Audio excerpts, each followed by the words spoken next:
এই যে ভিতরটা একেবারে ফুলকো।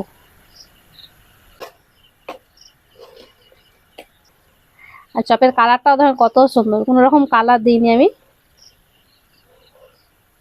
আর একেবারে ফোলা ফোলা মোটা মোটা চপ, আর অনেক মুচমুচেও হয়েছে। এই যে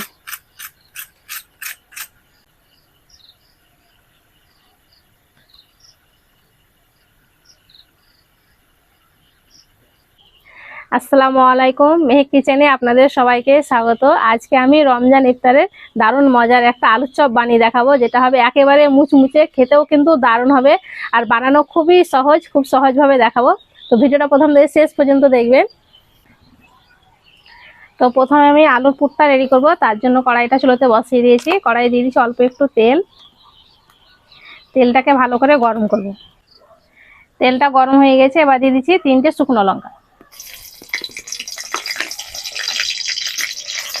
লঙ্কাগুলোকে ভেজে প্রথমে উঠিয়ে নেব।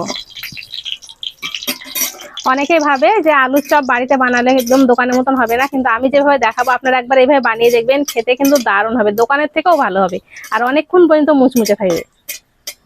এই যে লঙ্কা 3টা ভাজা হয়ে গেছে, উঠিয়ে নিচ্ছি।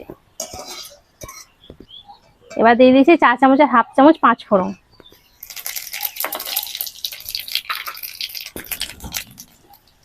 5 ফোড়নটা ভাজা হয়ে গেছে, এবার দিয়ে দেবো পেঁয়াজ কুচি।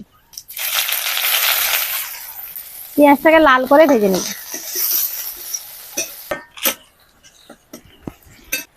পেঁয়াজটাকে আমি লাল করে ভেজে নিয়েছি। এবার দিয়ে দেবো, এইখানে আছে আদা রসুন আর কাঁচা লঙ্কা একটু থেতো করে নিয়েছি।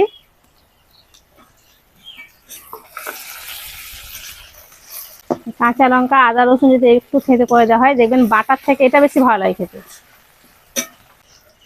আদা রসুন আর কাঁচা লঙ্কাটাকে ভেজে নিয়েছি। আর এখানে নিয়েছি এই যে হলুদের গুঁড়ো, ভাজা জিরের গুঁড়ো, আর এটা হচ্ছে মিট মশলা। আর এখানে আমি মাঝারি সাইজের 3টা আলুকে ভালো করে সেদ্ধ করে হাতে করে ম্যাশ করে নিয়েছি, এটা দিয়ে দিচ্ছি।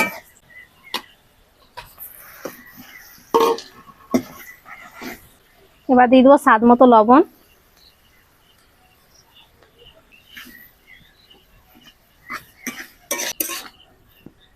যে লঙ্কাগুলো আমি ভেজে রেখেছিলাম, এগুলো একটু হাতে করে এইভাবে গুঁড়ো করে দিই।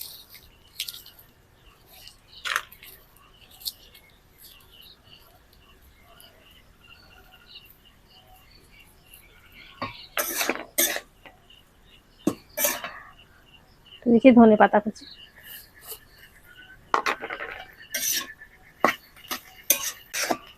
আলুর পুরটা যত ভালো হবে, আলুর চপটা তত বেশি ভালো লাগে খেতে।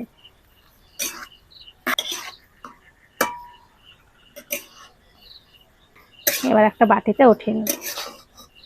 আর এখানে আমি গুঁড়ো লঙ্কাটা দেইনি, যেহেতু লঙ্কা ভেজে তারপর গুঁড়ো করে দিয়েছি, আর কাঁচা লঙ্কাও দিয়েছি। ঝালটা অনেক বেশি হয়ে যাবে, আপনারা যদি আরো বেশি ঝাল খান তাহলে একটু লঙ্কার গুঁড়ো দিয়ে দিবেন।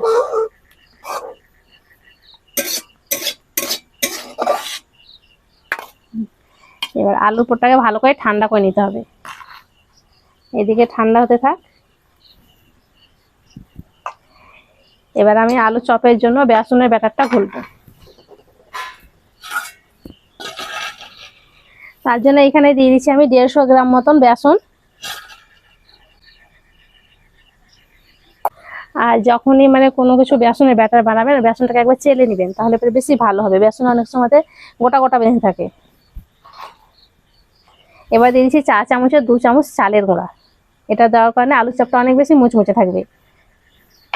আর দিয়ে দিচ্ছি 1 চামচ কর্নফ্লাওয়ার। আর ঘরে যদি কর্নফ্লাওয়ারটা না থাকে তাহলে 1 চামচ ময়দা দিয়ে দিবেন, তাহলে পরেও হবে। এই যে স্বাদ মতো লবণ, অল্প একটু হলুদের গুঁড়ো। আপনারা চাইলে ব্যাটারের মধ্যে জিরে গুঁড়ো, লঙ্কার গুঁড়ো, একটু আদা রসুন বাটাও দিতে পারেন, তাহলে আরো বেশি ভালো লাগবে। তবে এখানে আমি আর কিছু দিচ্ছি না। এখানে নর্মাল পানি নিয়েছি, অল্প অল্প পানি দিয়ে ব্যাটারটা গুলে নিতে।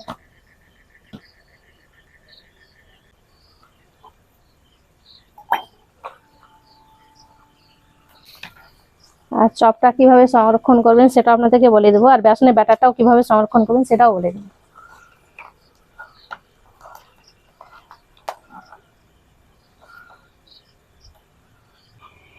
এবার 2 চিমটে মতন দিয়েছি খাবার সোডা, খুব বেশি দেওয়া যাবে না, অল্প একটুই দিবে।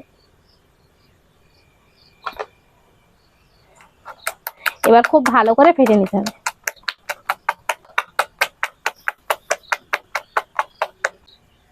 এইভাবে প্রায় 5 মিনিট খুব ভালো করে ফেটে নিতে হবে। তো আমি 5 মিনিট খুব ভালো করে ফেটে নিয়েছি।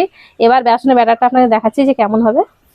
এই যে দেখেন, ওপর থেকে ফেলছি কিন্তু সঙ্গে সঙ্গে মিশছে না, একটু থাকছে তারপরে মিশছে।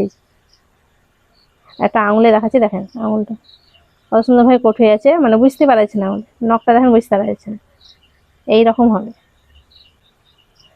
বেসনের ব্যাটারটা রেডি হয়ে গেছে। এবার কিভাবে সংরক্ষণ করবেন সেটা বলে দিচ্ছি। এইভাবে বেসনের ব্যাটারটাকে ঘুলে একটা কৌটোর মধ্যে ভরে রেখে দিবেন, একটা নর্মাল ফ্রিজে রেখে দিবেন, তাহলে 1 সপ্তাহ পর্যন্ত এটা খেতে পারবেন। তাহলে পরে কি রোজার সময় আমাদের খুব দেখেন মানে তাড়াতাড়ি থাকে, এইভাবে যদি রেখে দেওয়া হয় তাহলে কাজটা অনেকটা সহজ হয়ে যাবে। এবার চপ ভাজার জন্য কড়াই দিয়ে দিচ্ছি তেল।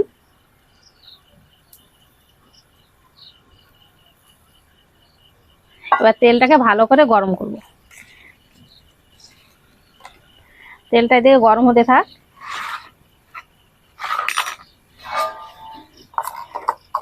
অল্প একটু বেসন এইভাবে ছড়িয়ে দিচ্ছি, তাহলে চপটা যখন বানিয়ে রাখবো তখন আর লেগে লেগে যাবে না।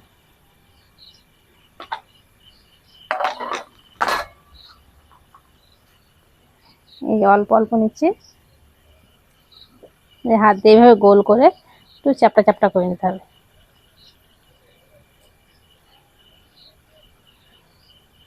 যেই সাইজের করবেন ওইভাবে বড় করে নিতে হবে।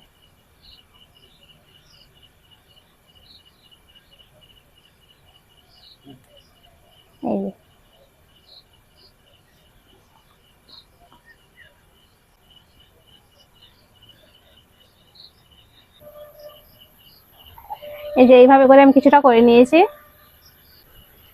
এদিকে তেলটাও গরম হয়ে গেছে। তো আপনারা যদি সংরক্ষণ করেন তাহলে এইভাবে করে একটা এয়ারটাইট কৌটোর মধ্যে ভরে ডিপ ফ্রিজে রেখে দেবেন, তাহলে যখন মন তখন বের করে এটা কিন্তু ভেজে নিলেই হবে।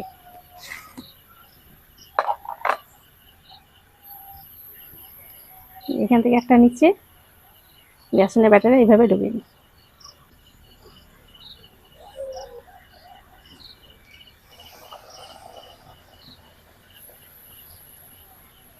এইভাবে করে বেসনের ব্যাটারটা লাগাতে হবে।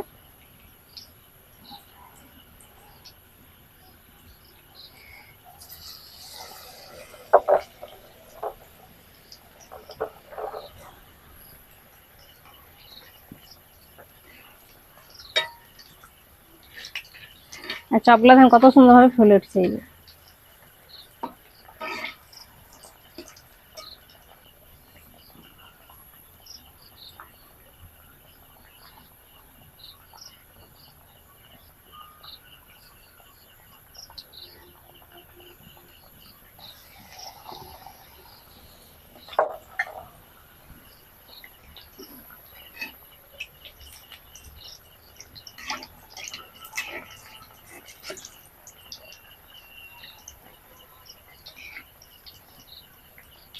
চপগুলো যখন দেখবেন ভেসে উঠবে এরকম ফুলে গেছে, তখন হালকা আছে এটাকে একটু টাইম নিয়ে ভাজতে হবে, তাহলে অনেকক্ষণ পর্যন্ত মুচমুচে থাকবে চপটা।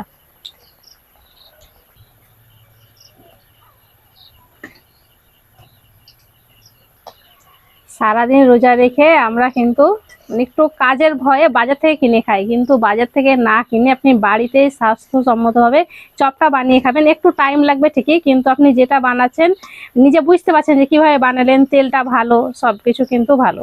তাই বলছি বাজার থেকে না কিনে বাড়িতে আপনি বানিয়ে খাবেন, সব থেকে বেশি ভালো।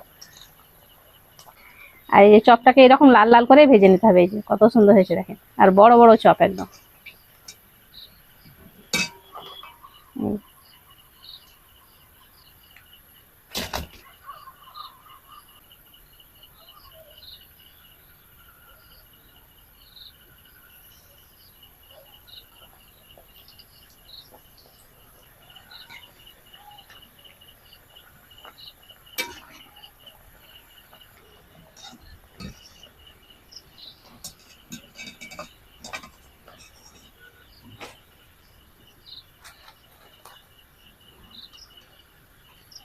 সব চপগুলো আমি ভেজে নিয়েছি।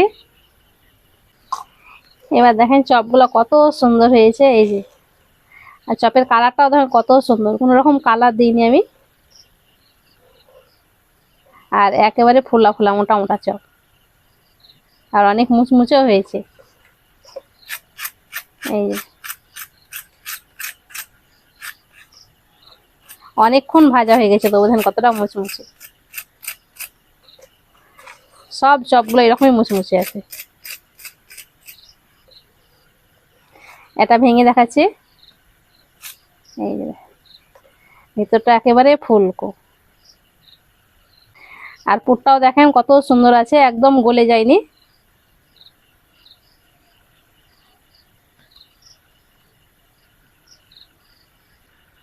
এই যে গরম গরম চপ আর মুড়ি, চপ মুড়ি।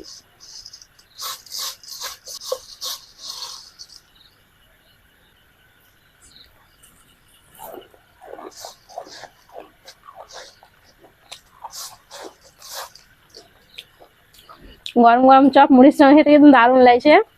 আমি যেভাবে দেখেছি একবার বানিয়ে দেখবেন, বাড়ির সবাই খুব বেশি পছন্দ করবে। আশা করছি আজকের রেসিপি আপনাদের অনেক ভালো লেগেছে। ভালো লেগে থাকলে প্লিজ লাইক কমেন্ট শেয়ার করবেন, আর আমার চ্যানেলটি অবশ্যই সাবস্ক্রাইব করবেন। সবাই ভালো থাকবেন, সুস্থ থাকবেন, ধন্যবাদ।